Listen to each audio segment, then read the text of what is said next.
Hello, hello, welcome on back to the episode of Warframe. This is going to be part 4 of an ongoing little mini-series within the series of the upcoming Eidolon updates, and I clicked the wrong button. Select mode Archwing. We are going to be doing some Archwing. Yeah, Archwing, of all things. Have not leveled up the Imperator Vandal at all, and it's the one thing I'm missing for Master Rank XP. Found that out by,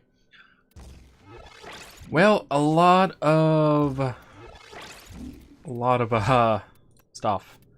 Typing every single weapon out that Noah has, because he was at 405 out of 406, and I was at 404 out of 405, and tell you what, that was a lot of typing. I had to go through it all afterwards. Thankfully it was in alphabetical order, kind of made it easier, but yeah, I am missing the Imperator Vandal. I got it, built it, never did anything with it, so we are doing that now. Hopefully. Guess name it? Sure, why not? We're going to be fighting against Corpus anyway. Melee. We are good on the melee, I guess. Okay. So we're going to be going in as not Inaros, but Atlas, because Atlas's passive apparently works for Archerwing, which is kind of hilarious. And yeah, I don't know, it's weird. I wanted to go to the news because I wanted to click on this. So the Plains of Eidolon is supposed to be coming out sometime this week. This episode's actually going to probably be up and out after the fact, but we will see. However, I'd like to talk about, we're going to be talking about the weapons. This episode. Talk about the stats and kind of what they seem like, though I need to do a quick little thing with them. Just so I can see the damn images a bit easier, right? Or not just the images, so I can see the stats easier, so I don't have to scroll as much. Alright. Let's see, I think it was Neptune that had the node for us. Okay, so the first weapon up, I believe, is the Estella. Yep, it is indeed the Estella. The Estella is a slug shooting weapon that disperses lethal glass shards in all directions, so it sounds like a explosive launcher weapon, which is interesting. Though I feel like we have quite a few of those types of weapons that they could probably add up their own category now, instead of just calling it a rifle. Okay, Imperator Vandal shoots incredibly fast. Holy crap. So, I put automatic trigger on here too, didn't I? God, that is incredibly fast. Did not expect that much fucking fire rate. Jesus. So yeah, the Estella has 25 on accuracy, 17% crit chance, and I should mention that all these stats are subject to change, and apparently there is a bit of a range limit, or am I hitting that? Apparently I was hitting the thing. My own bubble, and that's why the bullets weren't going anywhere. I would explain that. There is damage drop-off on this weapon, too. Forgot about that. A lot of the archering has damage drop-off on ranges. It's really annoying. Yeah, 17 crit chance, 1.5 times the multiplier, 3.67 fire rate, magazine of 16. Alarming noise levels, so it's not silent, which fine. I don't expect many new weapons to ever be silent. We have quite a few, and there's a mod to make it silent if we really wanted to. Reload speed of 3, ooh, do not like that, though at least the magazine 16. Hopefully the damage will make it worth that reload time. Status chance of 33%, so that's a good indicator. This is probably going to be a status-based weapon. Trigger is automatic. Impact damage of 88, puncture damage of 32, and slash damage of 18. Alright, so it's an impact-heavy weapon. Can be modded, though the overall damage isn't that great on it, but it can be modded for status and elementals, so we can actually get 5 different procs on enemies, the physical and the 2 combined elemental status procs. So that's good. Follow suit along with the other launcher type weapons, with that being able to be explosive. One thing I do not know is how the glass dispersing method is going to work, or if it's going to do anything different at all. or anything special on that. And from the page, it does not actually tell me anything about the method in which it fires either on that. So I don't know if it's going to be a lob, or if it's kind of like what the Imperator Vandal is here, where it's just a straight shot, or what kind of fire type it has, unfortunately. Could I see myself using this weapon, and would there be better alternatives? If it turns out to be a primary weapon, I could see that being used alongside the Stug if you wanted to just have a large AoE weapon for infestation. Maybe with the Zenistar with Condition Overload out as well, so you can just kind of have a bunch of status effects going on, and maybe even get that 6-7 combo on the Condition Overload for higher levels. Very good possibility. So, outside of the status chance, the crit chance, and the damage on it is honestly low. I don't know what level it would go up to be effective. I would expect level 120 off of this weapon just based on the stats, but that is not a guarantee. Animation reload on this was a bit faster. So, enemies, are you done coming in for me right now so I can move to the next one? No? Okay. Fine. Next up is the Volnus. Maim your enemies with Volnus. This lightweight glass hammer can tear through the toughest of foes, is the description it provides. So, based on the description, I would expect a high attack rate for the melee weapon, because it sounds like a melee weapon based on the fact I said hammer. And I need to scroll down to see all the information. So, yeah, looking at it, it does not look like a hammer, honestly. It looks like a weird, blunt battle axe. Double axe, if you will. So a blade on each side kind of thing, only it's made out of glass, and it's bizarre. It's bizarre looking. Though I like it. It does look cool, it's just still bizarre looking. Attack speed of 1.1. Okay, so not the highest on attack speed, but at least it's faster than a lot of the hammers that exist as it is. I will give it that. A lot of the hammers that exist now are under a 1.0 attack speed, and I absolutely hate the hammers outside of Cyanoid Heliocore is probably the only one that is a hammer that I actually enjoy, but that's mostly because of its special effect than anything else. What else do we have on this? Crit chance of 18%. Alright, not the greatest on crit chance. I expected a little bit more on that, but fine. Crit multiplier of 1.6, so above the norm, but only by 0.1. Only an extra 10% above the norm. Sure, why not? It's not terrible. It's not great, but it's not terrible. I am not going to move to Extraction Lotus. In fact, I'm going to stay here instead, because these guys are going to keep spawning for me.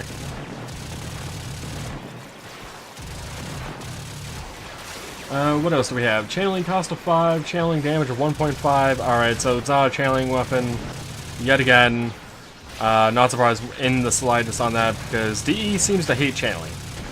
They have all these mods that are actually interesting for channeling, but there are no weapons that actually work nice with channeling. I mean, the highest you can get on a channeling multiplier is a 1.8, if I'm not mistaken, and even those weapons still fall flat on being set up for channeling outside of just like maybe focus energy and the finishing touch, I think it was, the channeling damage mod. But again, most of the weapons that could actually potentially be used for channeling actually benefit more from other sources of damage, like being elemental and completely elemental and ignoring channeling completely on them. Like it's kind of sad, honestly, how that works. Wow, 2 kilometers to the exit. Total leap attack damage on it is 232, spin attack 232, so not bad overall damage on that, but okay. Status of 32%, wall attack at 232, so pretty standard values for those 3. Or standardized values for those 3, I should say.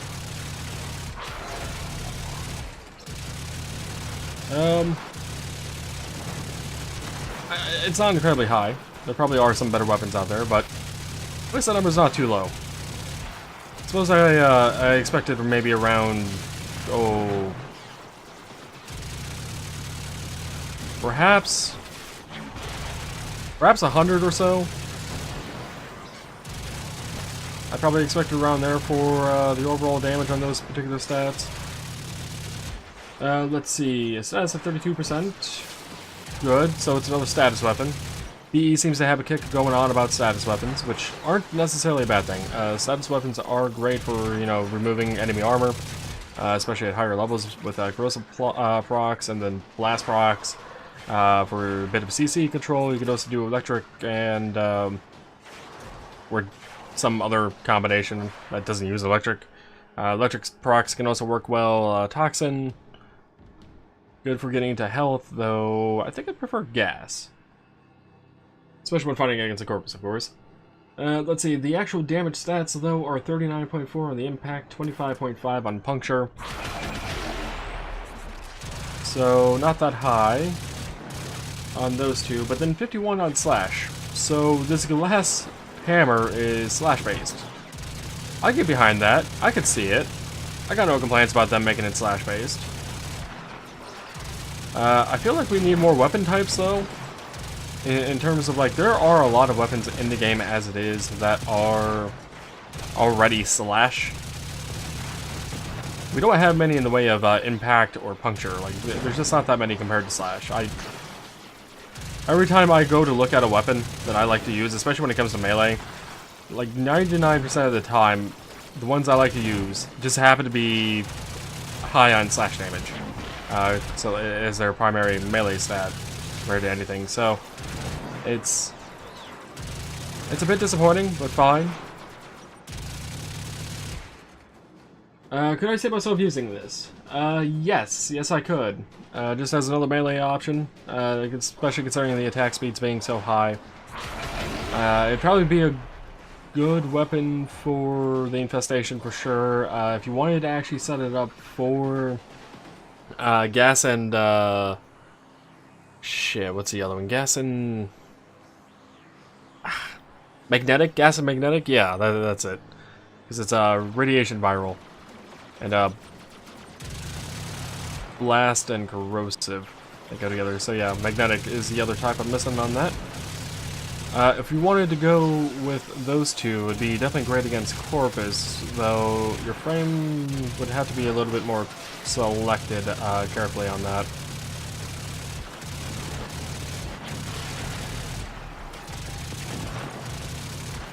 By the way, Salacia is a great node to farm up Archwing XP if you have a Mesha to rank 3? Yeah, 3, so you at least have the bubble, initial bubble. I do recommend coming here to farm up XP for Archwing if you are in need of leveling stuff. So yeah, that is the bonus. Not terrible stats, not something I'm too much of a fan of, but fine.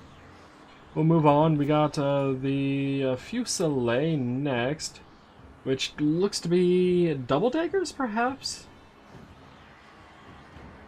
Can't be. Looks like it has an auto and semi-auto set up to it, so it must be secondary, based on the look of it and from what I was reading about it just now. The stealthy Fusilier pierces through flesh and armor, taking down enemies unheard. So with that description, we know the weapon should be silent by default. By the way, all melee weapons, most melee weapons will be silent by default. So that hammer we were just talking about will be silent. I would expect it to anyway. Let's see, in automatic mode, the accuracy is 100, a crit chance of 19%, 1.7 crit multiplier, fire rate of 2.83, magazine of 6. Indeed silent. Reload of 0.8. Holy crap, that is very fast reload. Status of 27%. Trigger is automatic. Puncture damage is 30.8 and slash damage is 46.2. That's pretty low on the stats on the damage there in automatic mode, though I don't think this weapon's going to be greatly used in automatic. Because 6 shots is not really an automatic weapon. I would, like, the Mahara Randall, which has 300 shots, now granted this is Archwing, this feels like it should be an automatic weapon, and it is indeed an automatic weapon. That's just based on the number of magazine capacity on that. Comb, another good example. I think magazine capacity of 245 if I remember. Definitely should be an automatic, and it is, based on that. Just mentally anyway. 6 in the magazine, automatic, I can't get behind that. I cannot get behind that at all. But that is the automatic stats, so there is no impact damage on these weapons at all. But you know what? That actually fits with the description I had read, where it says it pierces through flesh and armor, taking down enemies unheard, which is exactly what puncture and slash damage would be doing for us on that. Now in the semi-automatic mode, you know, the accuracy is still 100, crit chance is still 19%, crit multiplier is still 1.7, fire rate actually goes down to 1.5 from 2.83. Alright, I'll accept this. You're trying to be a little more versatile in your shots and a little more aiming. Unlike where, you know, the Imperative Vandal that has full automatic mode is just, you know, hold down mouse button, look at thing, wait till it dies, go to the next thing. And then occasionally stop firing. I'll take it.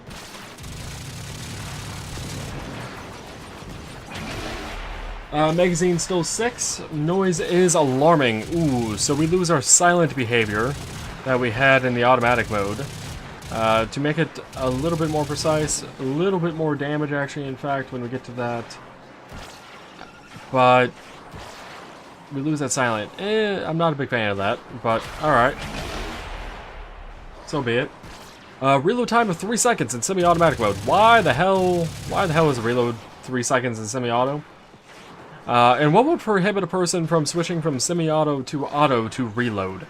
Because the reload time in semi-auto is 3 seconds compared to 0.8 seconds in auto mode. That just seems a bit silly to me. Make the reload like 1.5 in both, if you want to have something like that going on. The trigger, of course, is semi-automatic. Status is still 27%. That does not change between auto and semi-auto.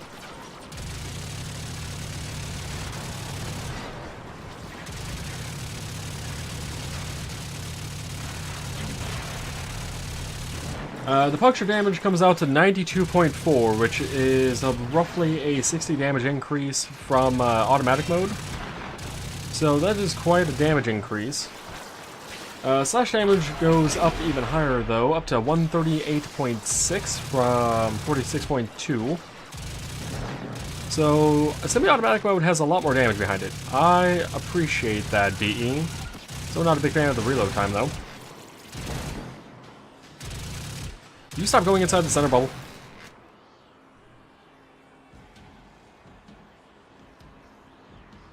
Sorry about that. I had a mute to sneeze. Recently, I actually added a mute button to OBS Studio for me to be able to do that.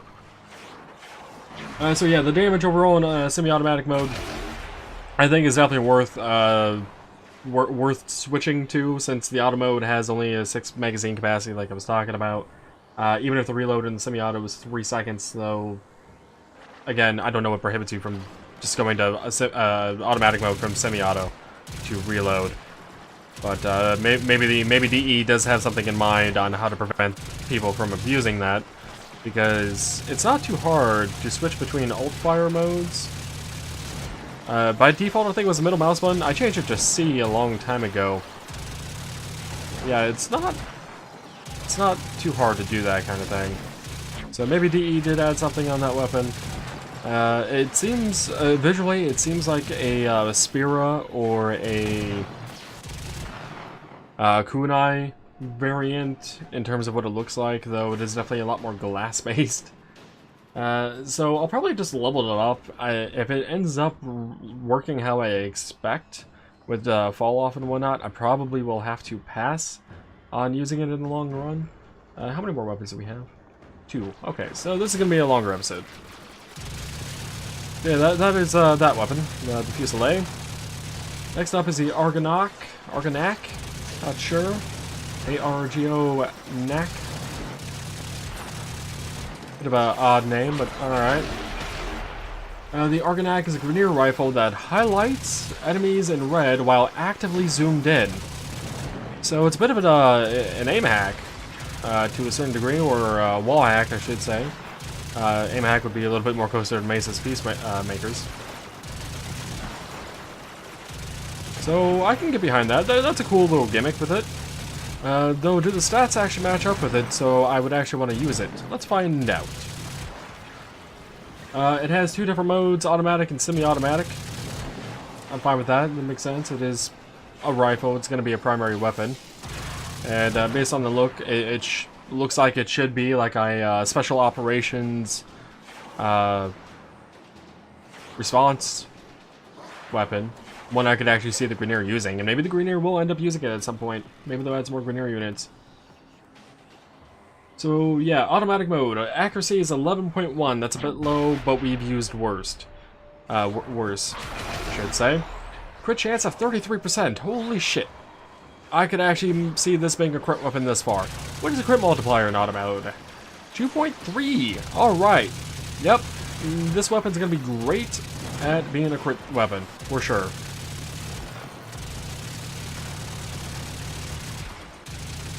Anything crit related, probably going to be on here along with Serration. Fire rate is 7. Okay, that's not too bad.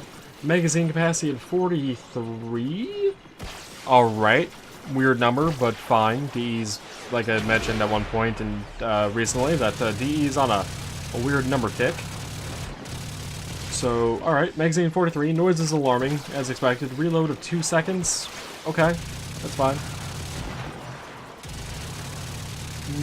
Bit high, but you know what? I'm fine with 2 seconds. I don't like 3 seconds. Anything 3 seconds and above, I do not like for reload times, personally. Status of 17%. Alright, so this is not going to be a status weapon. Especially with the crit chance being nearly twice that. Trigger is automatic, of course. Impact is 17.2. Puncture is 6.8. Slash is 16. Alright, those are not great base damage stats at all. Not a fan. Not a fan at all. But maybe it'll work out with the highlighting for gimmick. We'll see. Especially when it comes out and we know the finalized stats.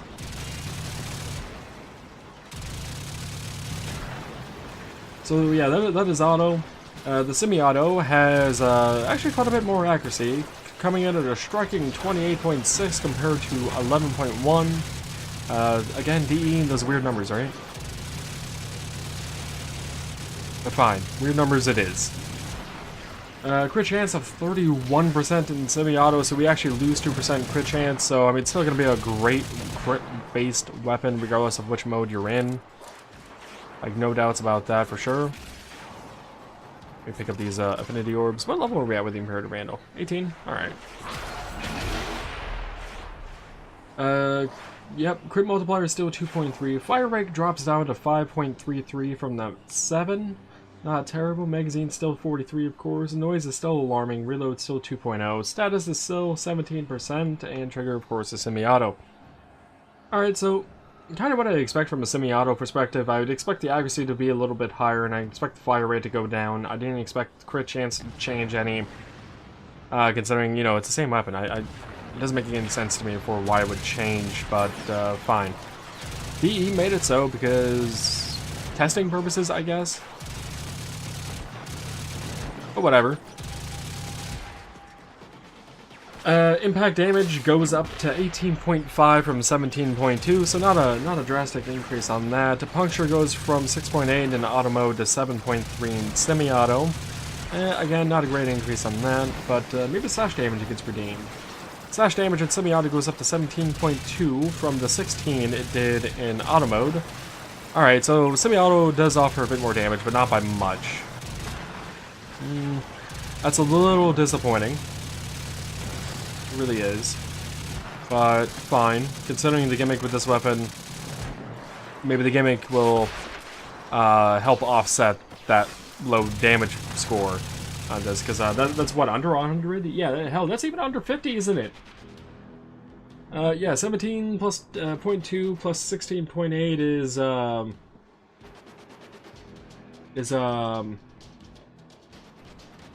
24 plus 16 is 40. 40 total damage in auto mode, and slightly more than that, but though not by much in semi-auto. In fact, it's 1.3 plus 0.5 plus 1.2 more. If you want to do the math on that, go ahead, feel free to. I'm not going to right now because I need to deal with these guys.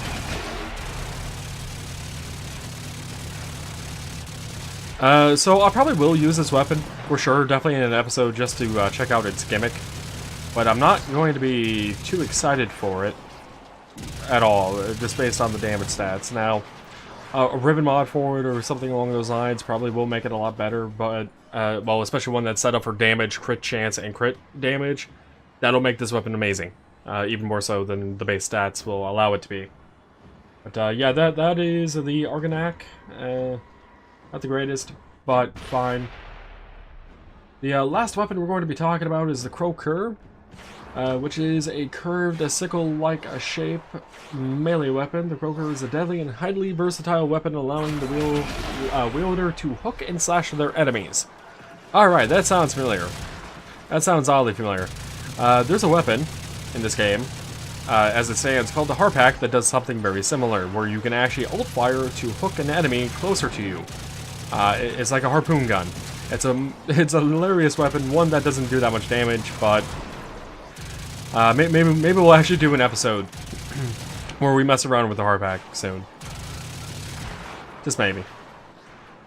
So yeah, sickle-like shape, huh? Looking at it in the image on their news page about Eidolons, Plains of Eidolon, sorry. Yeah. It's not the most intriguing looking, and I'm not too fond of it being called sickle-shaped, but whatever. Things may change. Description may change, of course, too. More importantly, what are the stats on it? And what does this even mean? There's a single and a dual thing listed here, which is weird. Does that mean we can go from wielding 1 to 2 just by doing like an ult fire? Is this going to be the first melee weapon of its type, or there's going to be an ult fire associated with it, and not just like a special gimmick like the Cyanoid Helicore with it making clones or anything like that? Or is there actually going to be a single and dual variant of it available for building? I don't know. We'll find out. But the single one has an attack speed of 0.75. Alright, that's a bit too low for my liking, but fine. Crit chance is 29%. Ooh. Thus far, not a bad crit option. Crit multiplier of 1.7. Ouch, that hurts just a bit on that. Channeling cost of 5, channeling damage of 1.5. Again, DE hates channeling weapons for some reason. Leap attack, spin attack, and wall attack of 140, 150, and 280 respectively, which isn't unrespectable. Status chance of 19%, so probably not going to be a status melee. At least not the single variant. We'll have to get to the double to see if that changes any. Impact of 8.4, so very low impact damage, but at least it has impact, so impact procs can actually happen. Though I do have to wonder, is this going to be a dagger weapon? What? Maybe a sword and then dual swords? Not sure. Not sure on that. Puncture of 12.6, though I could see it being a sword or a dagger, honestly, just based on the image, though the image might be a little misleading on the size of it. Puncture of 12.6 and slash of 49. Again, I fall back to my comment from a bit ago about melee weapons having always seemed to have a high slash to it. We need more puncture and impact weapons in general that are like base statted for that. We don't just need slash. I want more variety with all that. For the duel, attack speed goes up to a 0.917. Okay, that's a bit more respectable. I'm fine with that attack rate. The crit chance drops, though, to 13% from 29%. I'm not a fan of that, but fine. Crit multiplier drops down to 1.5. Really? DE? Want to make that weapon not a crit weapon, apparently? I thought the crit would actually go up, but I guess not. Let's see, channeling cost still a 5, channeling damage still 1.5, so that hasn't changed. Status goes up to 31% though from 19, so the dual variant is definitely more of a status than crit-based weapon, which fine. I'll accept that, even if I don't like it. There's one problem I've always had with D&D and like MMOs or games like Warframe, where they have like a single and dual variant of a weapon where they drastically change how the weapon functions in terms of like what its key components are, like crit or status happenings, stuff like that. I've always had an issue with games changing it up from the single to dual, because to me, having more than one of the singular variant of the weapon, so like you have two instead of one, I feel the what it's good at should become even better just a bit by having a secondary of it. So for example, like that 29% crit chance could have gone up to 33 or something along those lines. Apparently the audio for firing my weapon right now is breaking. Interesting. So yeah, but I'm a little disappointed about that, especially with the crit multiplier coming down too. Like, I would expect that to maybe go up to like 1.9 for the dual variant. Channeling damage, fine, whatever, it doesn't really change. Says it changing, I'm fine with that too, but maybe not that drastically. Going with my complaint and how I prefer single to dual would happen. But whatever. Impact damage is 8.4 from 8.4. Puncture is 12.6 from 12.6, and slash is 49 from 49. So the damage from the single to dual does not change any at all, even though you technically have two of these weapons, and you are hitting people with two weapons. That seems odd to me. Probably not going to be a weapon I am going to be using at all. Honestly, I'm probably going to level it up and just call it quits. I mean, on that weapon. There's plenty of other melee weapons that do more on what I want. I wouldn't mind them adding more archwing stuff. But, yeah. No, not a big fan of that. And let me go ahead and respond to that person that PM'd me, and we can actually get out of here and end off the episode.